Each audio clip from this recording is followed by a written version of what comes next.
আমরা এখানে রাজনীতি করি, আমরা মাকে যতটুকু সময় না দিয়েছি রাজনীতি ঢোকার পরে তার চেয়ে বেশি আমাদের গণতন্ত্রের মানুষ মা দেশ নেত্রী বেগম খালেদা জিয়ার সিদ্ধান্ত ফলো করার জন্য কিন্তু আমরা সারাদিন পরিশ্রম করেছি।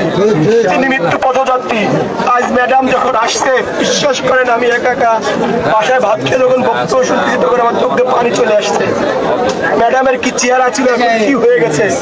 কাজে আমাদের সর্বোচ্চ ত্যাগ, আমাদের ত্যাগ স্বীকার করে এই ছাত্রদের বিজয়, ছাত্রদের বিজয় আমরা ধরে রাখবো ভাই। যেভাবে রুবায়েত ভাই বলছে, আমি সারাদিন খুব ক্লান্ত ছিলাম। ভাই বলছে, আমি ভাই কথা ফেরাতে পারিনি, এই জন্য কিন্তু আমি এখানে চলে আসছি। আমার সাথে গুটি কয়েক লোকের সাথে সমান, আমি কিন্তু প্রকাশ্যে কখনো ছিলাম না। আমি একদম শেষ দিনে একদিন যখন ঝামেলা হয়েছে গল্লামারিতে, আমি না পেরে আন্দোলনকারীদের দমানোর জন্য আমি উপরে উঠে কথা বলছি। সেখানে আমি তাকে সর্বপ্রথম দেখি রুবায়েত ভাইকে। এটা চেষ্টা কর মাইকে ঘোষণা দিবি যে অঞ্চলে মালামাল লুটের ভিডিও যাদের কাছে আছে দয়া করে আপনারা গোপনে আমাদের কাছে দেবেন, এটা কাউকে জানানো হবে না। তারপরে ওই ভিডিও আমার কাছে দিবি, আমরা সবাই মিলে বসে এটা দেখি কারা।